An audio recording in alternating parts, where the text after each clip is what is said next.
Hello everyone, welcome to Chanakya academy Patna. Topic of the day session. आज के इस topic of the day session में हम बात करने वाले हैं ट्रेड वॉर के बारे में। रिसेंटली यूएस में प्रेसिडेंशियल इलेक्शन हुआ और वहाँ पे Donald Trump second time US के प्रेसिडेंट बने। अब बहुत सारे एक्सपर्ट्स का अपना ओपिनियन आ रहा है, बहुत सारे पेपर्स में भी ये एडिटोरियल आ रहे हैं, न्यूज़ आ रहे हैं कि अमेरिका का जो ट्रेड वॉर है वो शिफ्ट होगा। डोनाल्ड ट्रंप जब फर्स्ट टर्म में थे तब भी वो बहुत सारा टैरिफ मेजर्स, सैंक्शंस वगैरह चाइना पे इम्पोज किए थे। अब बहुत सारे एक्सपर्ट्स का कहना है कि अब जो अमेरिका का जो डोनाल्ड ट्रंप 2.0 जो सेकेंड टर्म स्टार्ट होने वाला है, America is going to shift its trade war. हालांकि वो चाइना पे भी इन चीज़ों को इम्पोज करेगा, उसे इंटेंसिफाई करेगा। तो इंडिया पे क्या पॉसिबिलिटी है निगेटिव उसके इम्पैक्ट की, क्या पॉसिबिलिटी है उसके पॉजिटिव इम्पैक्ट की, इन तमाम बातों पे आज के सेशन में हम डिस्कशन करने वाले हैं। So recently America is shifting its trade war towards other zones also. तो China's rapid economic rise as a major exporter has led to trade tension with US launching tariff measures during Donald Trump presidency as China's trade surplus near 1 trillion, Trump's potential second term might witness more intense trade war। और ये trade war आखिर हो क्यों रहा है? Because जो China का जो रैपिड इकोनॉमिक राइज है एज ए मेजर एक्सपोर्टर, वह मेजर रीजन बन रहा है of trade war between US and China.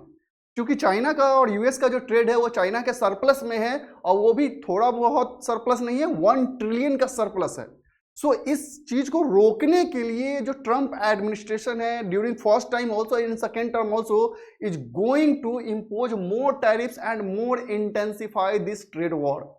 Trump's approach resembles US past action during the 1970s which imposes tariff और ट्रेड वॉर विथ जापान। कि 70s के दौरान में जिस तरीके से यूएस ने जापान को हैम्पर किया था, बहुत सारे सैंक्शन, ट्रेड वॉर लगाए थे, उसी तरीके से कुछ होने वाला है चाइना के साथ, इंटेंसिफाइड ट्रेड वॉर होने वाला है।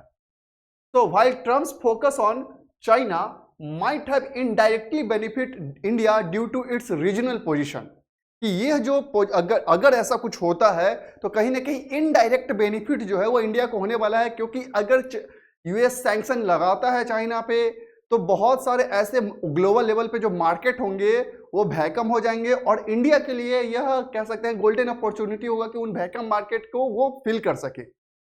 सो expert suggest that India should support WTO reforms and rule based trade order to ensure sustainable growth, yet India faces immediate challenges, competitive challenges from US specially in the pharmaceutical and service sector. क्योंकि अभी recently US ने बहुत सारे illegal जो Indian इमाइग्रेंट्स है उन्हें वहां से डिपोर्ट किया है, और सर्विस सेक्टर, चूंकि बहुत सारे इंडियंस वहां पे सर्विस प्रोवाइड भी करने जाते हैं, फार्मास्यूटिकल्स भी बहुत ज्यादा बिजनेस है यूएस और इंडिया का। तो ये कुछ ऐसे एरियाज हैं जहां पे इंडिया को इमीडिएट चैलेंजेस फेस करने पड़ सकते हैं। तो America's shifting trade wars and India in the crosshair. कैसे ये सिचुएशन इमर्ज हो रहा है? सो अगर हम बैकग्राउंड देखें, ओवरव्यू देखें US trade war and tariff hikes का, सो जो स्पेशली अगर ट्रंप की हम बात करें, so US president elect Donald Trump is poised to escalate trade tension by imposing significant tariff hikes with a proposal of 10 to 20% hikes in all imports and 60% hikes on Chinese goods.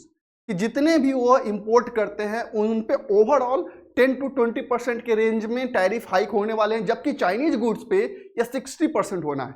तो China के लिए अभी still China बहुत surplus में, 1 trillion surplus में है trade में, लेकिन ये अगर ये ट्रेड हाइक्स होते हैं, सैंक्शन लगते हैं, तो इंडिया के लिए कहीं ना कहीं कुछ इनडायरेक्ट मार्केट कह सकते हैं कि वैकम क्रिएट हो सकते हैं, इंडिया उसे फिल कर सकता है। तो while tariff hikes are not new, the scale of this move have a global impact.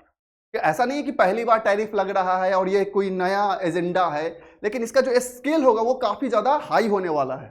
तो aim of this tariff is to protect domestic industries and to address the trade war और trade imbalance, but they could lead to retaliatory tariffs and economic disruption also.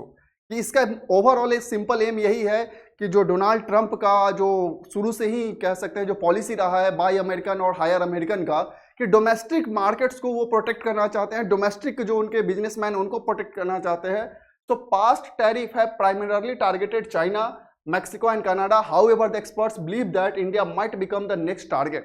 क्योंकि यह overall पे भी तो लगा रहा है ना 10 to 20% के रेंज में, और इंडिया यूएस एक ऐसा कंट्री है जिसके साथ इंडिया का जो ट्रेड है वो सरप्लस में है। तो इंडिया को भी चैलेंजेस फेस करने पड़ सकते हैं अगर वो ग्लोबल लेवल पे टैरिफ लगाना स्टार्ट कर दे तो।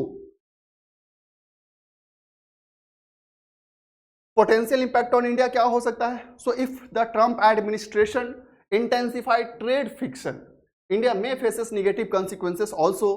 US tariff on sector like pharmaceutical, automobile, textile, steel, aluminum could harm Indian exporters, especially in industries where India has a competitive advantage.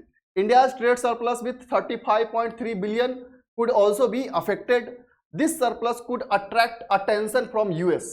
क्योंकि अभी जो ट्रंप का कह सकते हैं जो माइंडसेट है कि वो किसी तरीके से किसी भी कंट्री के साथ ट्रेड डेफिसिट में नहीं रहना चाह रहा। तो जो इंडिया का जो ट्रेड सरप्लस है वो कहीं ना कहीं वो अट्रैक्शन ग्रैब कर सकता है कि इंडिया पे भी टैरिफ इंपोज किया जाए। So particularly if it is view the trade imbalances as a detrimental to US industries और market under Trump 2.2 India could faces renewed pressure especially in areas like intellectual property right, labor standards and digital trade policy, especially service sector और pharmaceutical sectors में। However, if the Trump pushes for decoupling from China, कि अगर China के साथ जो policy है जो Trump का अगर वो सक्सेसफुल हो जाता है देन इंडिया के लिए पॉजिटिव इंपैक्ट हो सकता है, क्योंकि मार्केट वैक्यूम ग्लोबल लेवल पे होगा और इंडिया के पास वो अपॉर्चुनिटी होगा कि वो उस मार्केट को ग्रैब कर सके। So Indian exporters might be able to fill the gap left by Chinese goods in the global market, especially in sectors where India has a competitive advantage such as textiles, pharmaceuticals and the IT service sectors. India जो option क्या है? क्या India के पास option है अगर ऐसा कुछ हो जाता है सिचुएशन तो? So India experts have said that tariff retaliation might have India's only effective response to new US taxes. कि अगर US टैक्स लगाता है, टैरिफ लगाता है इंपोज पे, तो इंडिया के पास ऑप्शन ये है कि वो रिटेलिटरी टैरिफ्स भी इंपोज करे, वो खुद भी रिटेलिएट करे।